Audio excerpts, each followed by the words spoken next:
नमस्कार दोस्तों, आज हमारे साथ में है आचार्य प्रमोद जी और अध्यात्म से ये काफी ज्यादा जुड़े हुए हैं। आप अक्सर इनकी वीडियो वगैरह देखते रहते हैं। इनसे कुछ प्रश्न यदि पूछे जाएं तो प्रश्नों के जो हमें उत्तर मिलते हैं वो एकदम अंदर गहराई तक छूता है। ऐसा ही कुछ एक प्रश्न है जो हमारी जनता है के द्वारा हमारे पास में आया था, तो वही मैं इनके सामने पूछूंगा और उसका फिर आप उत्तर सुनिए।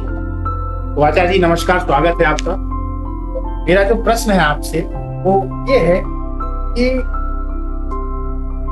जो जीव होता है वो बुढ़ापे में इतना परेशान क्यों हो जाता है? और जैसा कि आपने पिछली वाले लेक्चर में बताया था कि बुढ़ापा आता क्यों, लेकिन अभी प्रश्न ये है हमारी जनता का, ये जो जीव है ये इतना ज्यादा परेशान क्यों हो जाता है?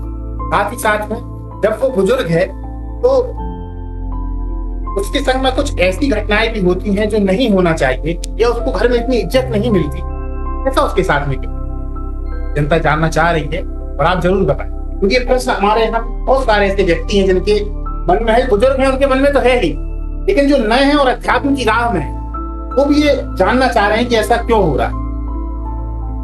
क्वेश्चन तो आपका बहुत जोरदार है और ये समाज के अंदर सबसे बड़ी विडंबना है कि बुढ़ापे में आदमी परेशान होता ही है। जबकि अभी हमारे अभिषेक जी उस दहलीज में नहीं पहुंचे, बाकी इन्होंने अभी से महसूस किया है, क्योंकि हम समाज में देखते तो हैं कि बुजुर्ग परेशान हो रहा है। उनकी परेशानी होने का कारण ये है कि अपनी इच्छाओं को वो काबू नहीं कर पाते। पहली बात, जहां तक परेशानी की बात है, 3 अवस्थाएं जो होती है उसको पार करने के बाद बुढ़ापा आता है। पहली अवस्था मैंने पिछले वीडियो में भी आपको बताया कि बचपन, जवानी और प्रौढ़ अवस्था, ये 3 जो अवस्थाएं होती है ना, इसमें कोई दिक्कत नहीं आती, क्योंकि आपके अंदर जोश भी होता है, शक्ति भी होती है और कार्य करने की क्षमता भी बहुत ज्यादा होती है।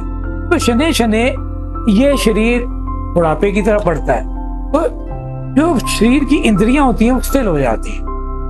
तो हम इस चीज को देखते हैं कि भाई बुढ़ापा महसूस कर रहे हैं हम, जबकि महसूस करने वाली चीज नहीं है। आप अगर कोई चीज को पकड़ते हैं जीवन में अपने, जैसे कि योग, आज कितना बोलबाला है, कितने बड़े बड़े आचार्य हमारे देश में है। सबसे पहले तो बाबा रामदेव जी, आज की डेट के अंदर पूरे वर्ल्ड के अंदर उनका बोलबाला है। योग के बल पर देखिए वो कहां से कहां पहुंच गए। तो आप क्या समझते हैं कि उनकी उम्र कम है? उनकी उम्र कम नहीं है।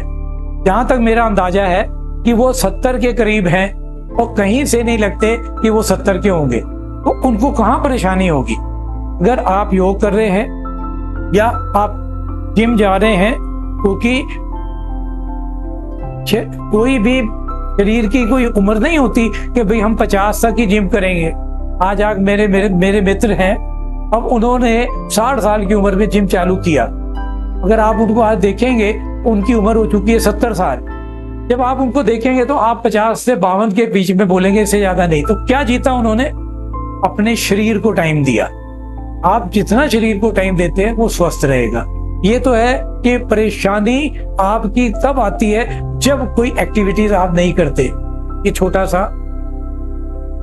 आप समझिए कि आप सक्रिय रहते हैं अपने शरीर के प्रति, तो आप परेशान नहीं होंगे। परेशानी आपकी अंदर से आती है, कोई ऐसा नहीं है कि कोई आपको परेशान कर रहा है। अब बात आती है कि घर में इज्जत क्यों नहीं होती। अब परेशान तो आप अपने शरीर की वजह से। अब घर के अंदर 100 काम होते हैं। आप अगर बुजुर्ग हैं तो दादा भी हो सकते हैं, नाना भी हो सकते हैं, पोता है, पोती है, दोता है, दोती है। तो आप कोई कार्य तो कर नहीं रहे। अगर आप परेशान हैं या आप रोग से ग्रस्त हैं तो आप क्या काम करेंगे? और अगर आप कोई एक्टिविटीज कर रहे हैं जैसे योगा की या जिमिंग की, तो आप क्या है, चुस्त हैं और स्वस्थ हैं। तो फिर आप बच्चों पोतों के साथ खेलते भी हैं, उनके साथ बातचीत भी करते हैं।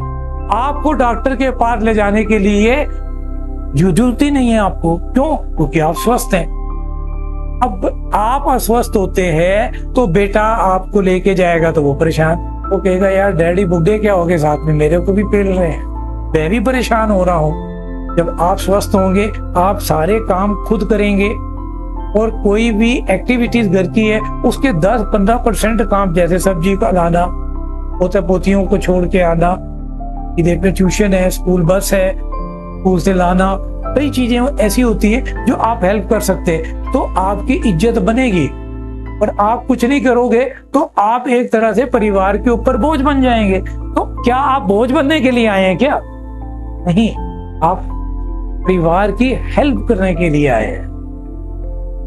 सबसे बड़ी चीज यही है कि अपने आप को फिट रखिए और घर के काम दस्तूर चालू रखिए, और डॉक्टर को दूर भगाइए। डॉक्टर को टाइम देने की बजाय 1.5 घंटा योगा में लगाएंगे तो डॉक्टर की लाइन नहीं लगेगी और घर में आपकी इज्जत भी होगी। उसके बाद अगर आपके पास कोई खासियत है तो उनको बच्चों के साथ शेयर करिए, बच्चों के साथ बैठिए। आज देखिए ना, जिसको देखो मोबाइल में, लैपटॉप में, टीवी में मस्त हुआ पड़ा है, तो वो तो बेजान चीज है। आप दोनों जान वाली चीज है, तो जान वाली चीज जिसके अंदर परमात्मा की आत्मा, उसको टाइम देंगे, ना परेशानी होगी और ना ही आपके घर में इज्जत जाएगी। थोड़ा सा आप इस चीज पे ध्यान दीजिए। इज्जत करवाना और इज्जत करना दोनों में फर्क है। इज्जत क्या पैसों से करवाएंगे अभिषेक जी? आप क्वेश्चन तो आपने कर दिया। पैसों से नहीं होती है, आपके कार्यों से होती है। कोई गर्ज है तो समाज में बांटिए, आप बांटेंगे तो आपकी शोहरत होगी और प्रभु की नजर आप पे पड़ेगी और आप स्वस्थ रहेंगे। राधे राधे।